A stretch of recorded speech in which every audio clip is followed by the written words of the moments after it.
Welcome to the Week 8 edition of the FanDuel Show. Week 7 was kind to us. Our cash lineup scored 128 points, so that's 87th percentile, so that worked out well. And we'll give you all the player recommendations for your cash lineups and your GPP lineups to get you on the right track for your Week 8 contests. All that coming up next.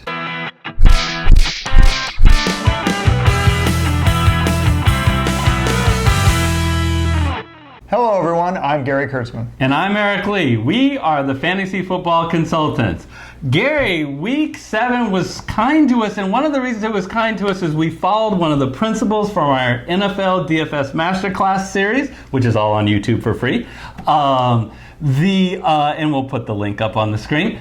And one of the principles was when you can get a free square running back. Yep. You, especially in cash games, you gotta get him in the lineup. Not only is he certain pretty much to return value, especially if he's in a good matchup, it opens your lineup to do some other things. Oh yeah, absolutely. So free square running back, and we're of course referring to Latavius Murray in this case. Hey, what does free square lineup mean? If you haven't watched the video, it means that you've got a running back out there that's a substitute, who's taken over for an injured or a bench player, but he's got the pricing that's more reflective of the backup role. So it's just a huge, it's the best value you can possibly have, whether it's on DraftKings, FanDuel, GPP, or cash games. And it's impossible really not to put these guys in the lineup. And like you said, you not only get a great value at the position, it opens up lots of salary to improve at other positions too. It was dynamite, and Eric, that was a big reason why we cashed out in Week 7. Yeah, and it's a good lesson that you do not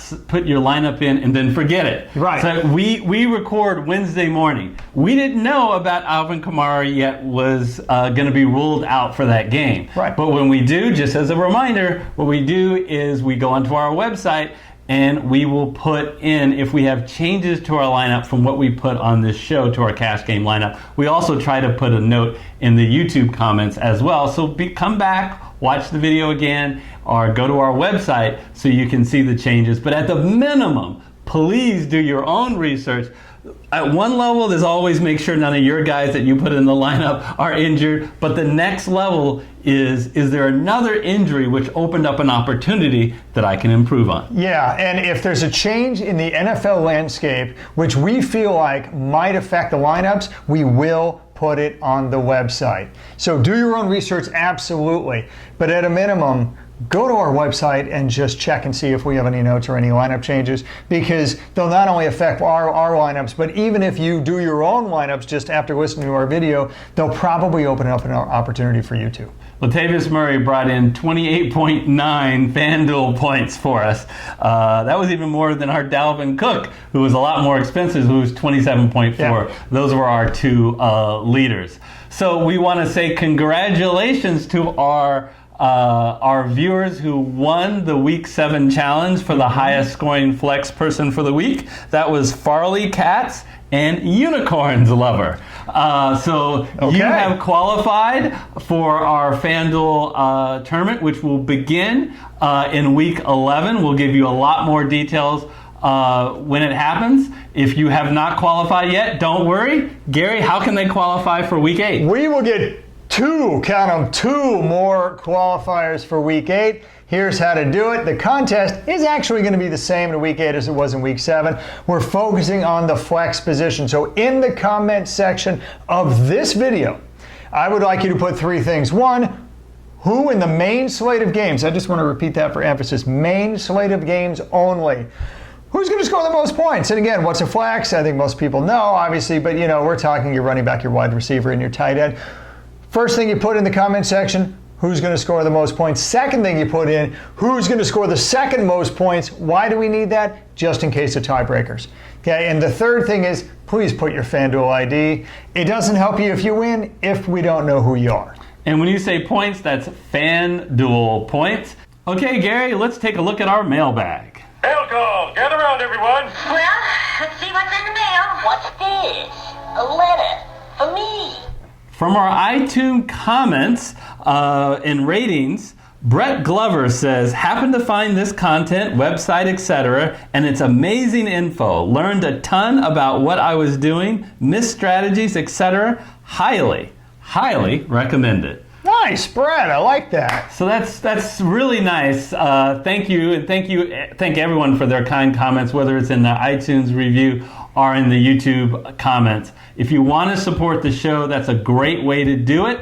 Go to iTunes, search Fantasy Football Consultants, and go ahead and give us a favorable review. You have already heard our podcast by listening to this video because it's just a simulcast put to podcast. Right, and other ways you can subscribe to the show, please, if you like the content of the video. Other ways to support the show. Other ways to support the show. Yeah. Hope that's what I said. Maybe not. We would love for you to support the show. That's the point. Hit the like button, folks. And not only that, but smash that red subscriber button. Subscriber, if you have a YouTube channel, subscriber is the main marker, the main driver of growth. Please hit that red subscriber button. And we are trying to build out a fantasy football community. So please share this with your family, share this with your friends, with your DFS or league mates, anybody who you think might enjoy or benefit from the content of our fantasy football show. Please go ahead and share. All right, so let's take you into the studio to give us our cash game and GPP lineups. Okay, so here we are in the studio. And Eric, we're about to pick our cash game lineup, and we're going to start with running backs because more than any other position, right, your top flight running backs, your top salary running backs will return the expected fantasy points at a higher consistency rate than any other position. Translation, pay up for good running backs. So with that in mind, why don't we start at that position? What do you think? Well, I want to get a top 3 or 4 running back. And it's Leonard Fournette. It's just that FanDuel doesn't know either he's a top 3 or 4 running back. A ridiculous number 6 on the list is Leonard Fournette. Look, he ticks off all the boxes we like when we talked in our NFL DFS Master Class. He's home. He's favored. And it's all about the touches. You want to have a lot of touches. The guy has averaged 20.5 carries and 4 receptions each game this year. So over the whole year, 25 touches, Gary. That's incredible. Oh, yeah. Incredible volume.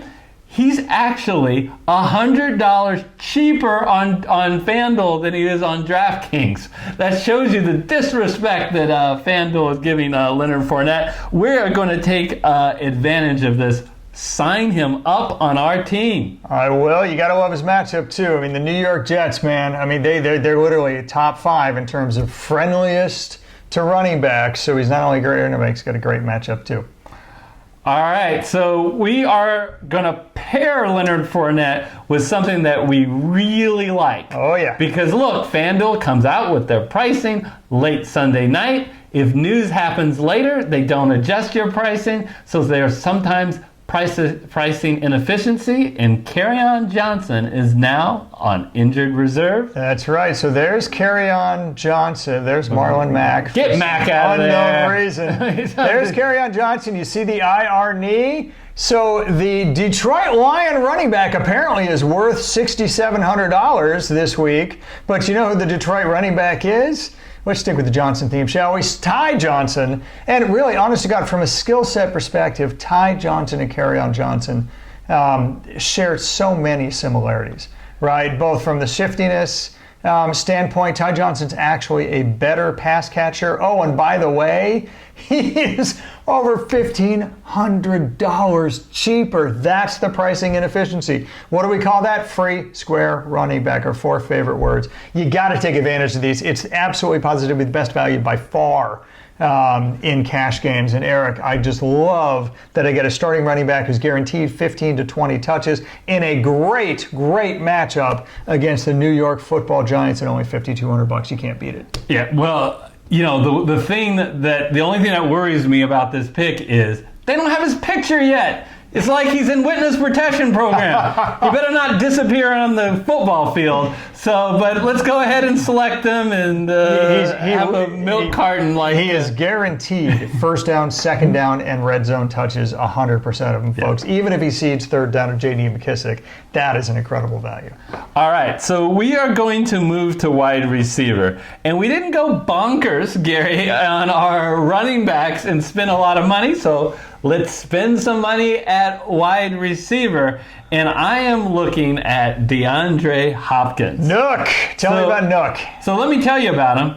He is the most talented wide receiver in football. I know what you're saying. You haven't seen it this year. After week 1, which was a huge blow-up, meaning he really went off in week 1, he's been, for him, extremely quiet, Gary. Yeah. But I said it earlier, and I'm going to say it again.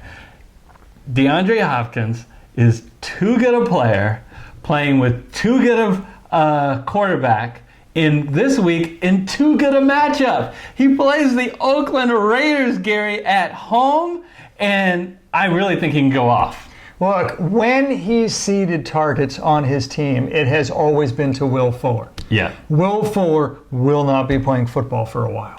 So his competition for target share just went away. Now I know what you're saying. Yes, they have players like Kiki Kuti, just for example, right, who can come in and fill in that role. Or if Kuti goes to the slot, they'll get some other speedster to fill Will Fuller's perimeter role. But it's not plug and play, folks. It's not like running backs. There is no such thing as a free square wide receiver.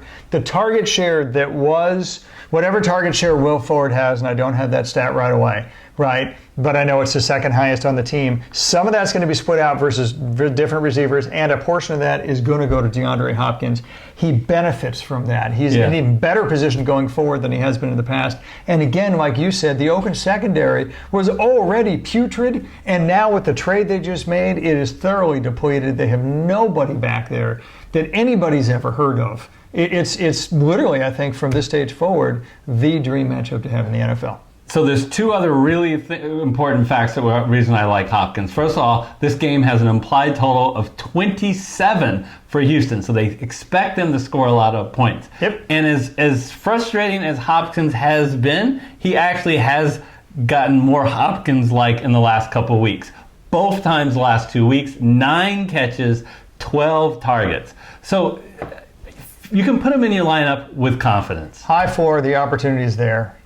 All right, Absolutely. So we spent a little money on Hopkins, Gary. Now we're going to save money, and a whole bunch of money, but not save in quality, at only $5,400. Look, the FanDuel computer's broke. I can't explain to you why he's so cheap. Still scrolling. But yes, a number 1 wide receiver on his team in a very good matchup is Larry Fitzgerald at $5,400. Now, I know what you're saying is, Eric, he sucked last week. He only got 1 catch. And you're right. He only caught 1 catch. You know the last time he only caught 1 catch in a game? Game 1 in 2014. This guy is incredibly reliable and consistent. Before this last week, he had caught every game this week at least 5 catches. David Johnson is hobbled with his bad back. We don't know if he'll play. If he does, he probably will not be as prolific in that passing game. We don't know about Christian Kirk. What do we know is Larry Fitzgerald's going to play against a New Orleans defense that is so much better against the run than the pass. And where they do have one and only one good person in their secondary, that being Marshawn Lattimore, he doesn't travel to the slot. That might be a worry if Christian Kirk does play. For picking Christian Kirk, but we're picking the guy opposite him, Larry Fitzgerald, because the one place we know Lattimore is not going to be is the slot. So no matter what happens in this game, you know that Arizona is likely going to be behind. You know they're going to throw. You know they're going to have volume. You know every other receiver on their team is hobbled, and you know Fitzgerald's going to have an incredible matchup. And you're getting it all with $5,400 price It screams tag. incredible value, folks. So it's way too good to pass up. For the next receiver, Eric, I think we're going to go a little higher priced, not a ton. Well, there's not many receivers that are cheaper that has any type of value. Okay, so we're going to go on Galladay here. Oh, boy. All right, I just love the pun here. Kenny Galladay. Now, look, here's the deal about Kenny Galladay, right? First of all, he's playing the New York Giants. The New York Giants secondary is relatively poor to begin with. They're also banged up. You can throw all day long, but what I love is you can also run all day long. I mean, the New York Giants defense as a whole is one of the worst defenses in the league. And that's probably why this game, for all the games that are currently, as of Wednesday morning, on the board in Vegas to bet on, this game has the highest over-under. It's one of the reasons why we're targeting multiple people from Detroit. We already talked about Ty Johnson on the ground. Now we're going to talk about Kenny Golladay through the air, because with the exception of one and only one game this year, when you're targeting through the air, Kenny Golladay gets a higher share of air yards than anybody else on his team, that being the most predictive of fantasy value. And Eric, I love this because Kenny Golladay is such a huge talent, but there's a recency bias. People look at the last game and say, oh my God, pick Marvin Jones, he had 4 touchdowns. Okay, in the public is game, stupid.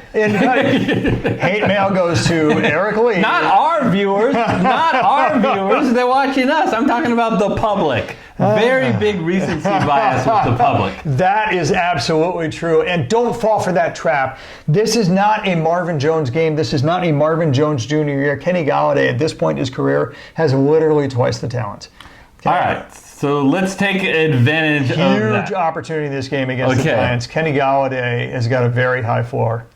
Pick him with confidence. All right. At tight end, Gary, again, we're going to attack this recency bias because, again, you'll say, this guy sucked last week. And we know he sucked last week, but we don't care because he's at a good price and he's an excellent talent. And that is Evan Ingram.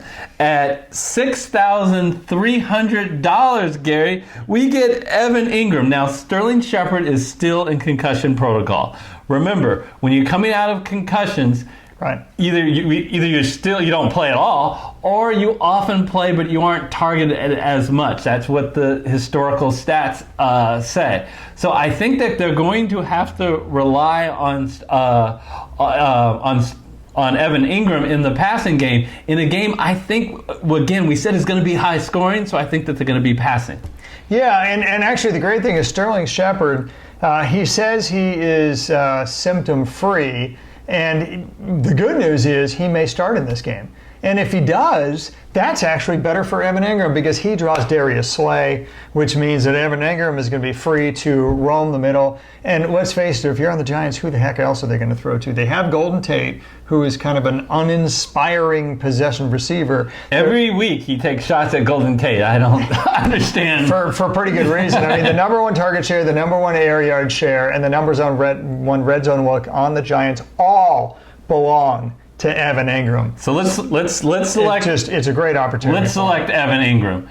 And Gary, when I kind of look at the at the salary so far, we can almost spend $7,000 for 3 players, and one of the players is a defense that we're not going to spend any amount. So what we always say is spending up at quarterback is a luxury, not a necessity. But we have earned this luxury. So you say, all right, where are you going to spend up? Well, it's not going to be a Pat Mahomes because he's injured and his team isn't even playing in the main slate. Lamar Jackson is on the bye.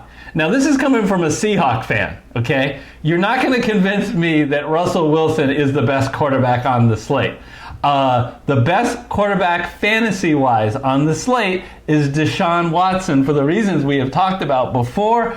He is such an incredible talent both in the air and on the ground, and he is at home. He is favored against the Oakland Raiders, who do not do a good job against the pass. Yeah, absolutely. Not only that, but they don't do a good job against running quarterbacks either. So you kind of got the perfect storm for Deshaun Watson to really go off in this game. So I love it. I want to address the fact that we actually in a cash game have stacked. It's not something we look to do. It's only when we feel like we have value at both positions and we're not going to run away from the value. So we are matching up with Watson and Hopkins, but we have a good faith that those guys, we spent a lot of money on them, will come through for us. Gary, that leaves us options in the flex still, once again, to spend money if we want to. And again, it kind of the same caveat. It's not a stack, but we're going to pick multiple people from the same game because, again, I'm going back to the game that has the highest over-under, right? And a game that features not one but two defenses that are bottom 5 in the NFL. It just screams huge scoring, and you want to take advantage of that. So who am I talking about? Saquon Barkley at $8,600. Look, Eric, Christian McCaffrey is $1,000 more expensive. Put it another way, Saquon Barkley is $1,000 cheaper than Christian McCaffrey. Christian McCaffrey has to go against one of the best run defenses in the NFL. Saquon Barkley gets to go against one of the worst. I don't understand the FanDuel's pricing algorithm on this. I just know that it's screwed up. Hidden San Francisco 49er bragging right there, in case you missed it. Okay, guilty as charged. But I agree with it. I agree with everything that you said. And, man, Gary, Saquon Barkley, let's not forget, folks, he was the consensus #1 running back at the beginning of the season. He was the guy that was going first in all the polls. He's the guy with the much better matchup. He's the guy who's a lot cheaper. He gets 25 touches a game. That's just an average throughout the year, right? And that even includes one game where he was injured. So he gets among the highest volume in the entire NFL, I guess highest volume not named Christian McCaffrey, right? So he's got a massively high floor.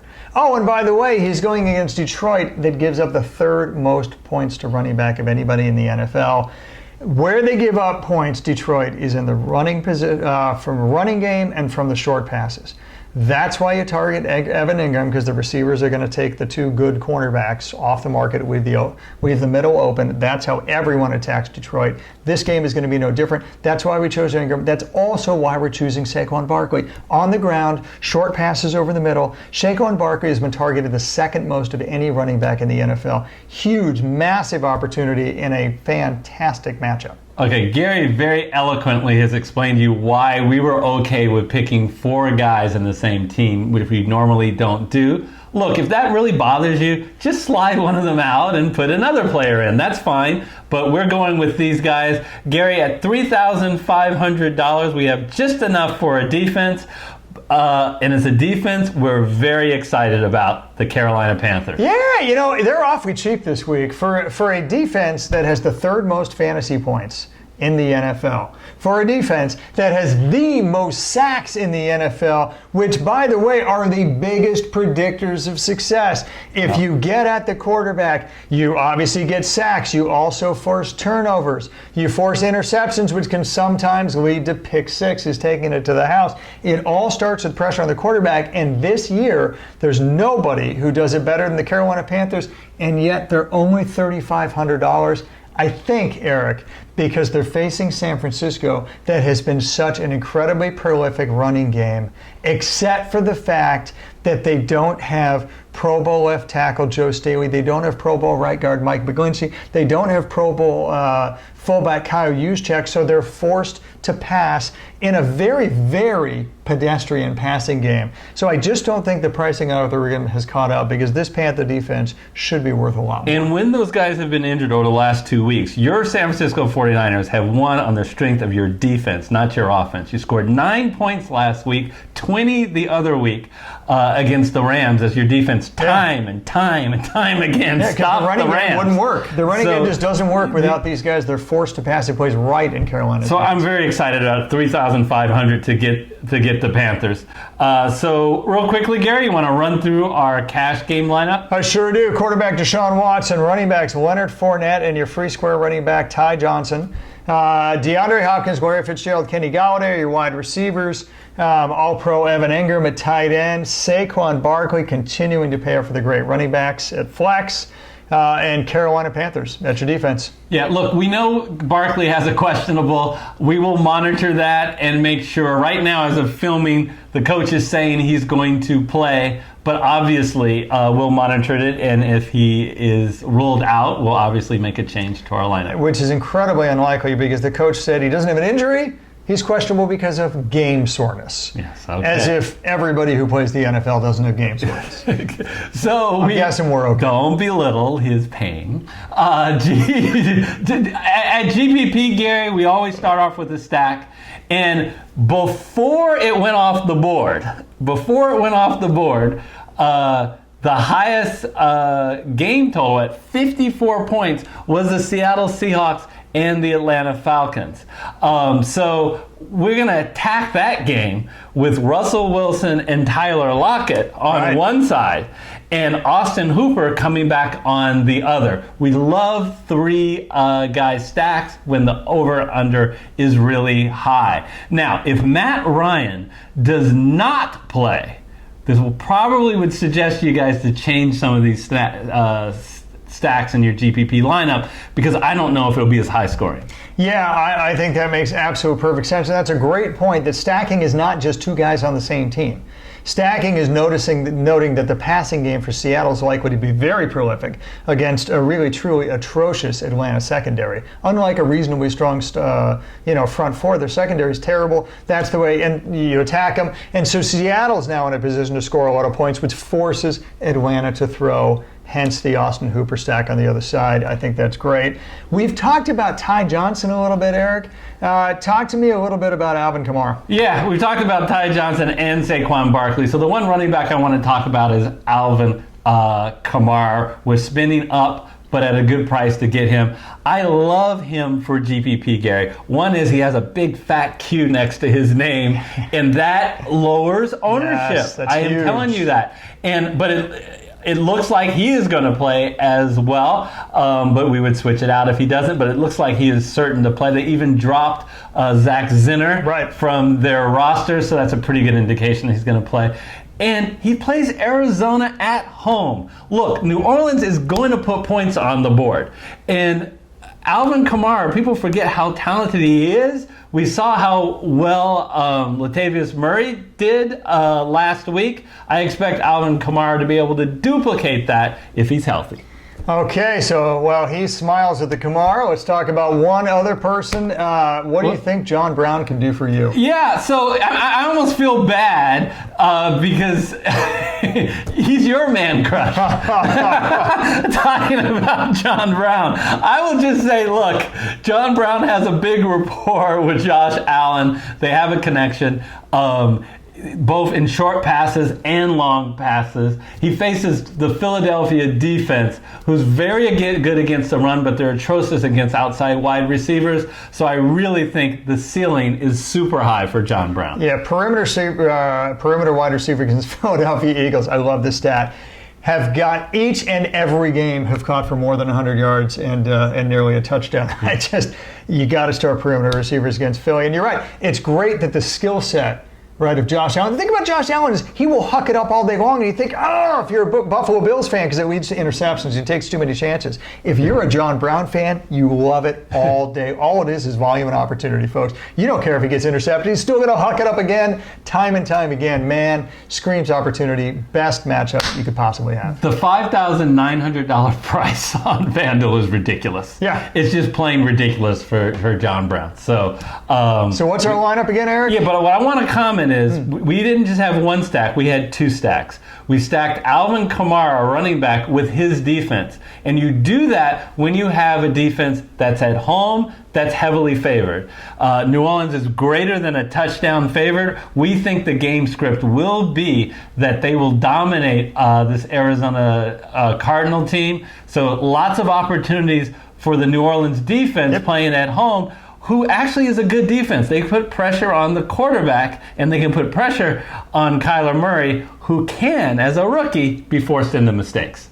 Absolutely. So that leaves our lineup as Russell Wilson at quarterback, free square Ty Johnson plus Alvin Kamara at running backs, Lockett, Brown, Fitzgerald are your wide receivers. You have the leading NFL tight end, Austin Hooper, pending Matt Ryan's availability. Saquon Barkley is your flex, and New Orleans Saints as your defense. In this video, we told you the specific players to pick, but a far better way, Gary, is to teach people how to fish. Don't just give them the fish, teach them how to fish. And that's what's all about our NFL DFS Master Class, which is on YouTube, completely free. You don't have to sign up for anything. You just watch the video and you'll learn the tips and strategies that we talk about so that you can come up with the best lineup on week-to-week basis.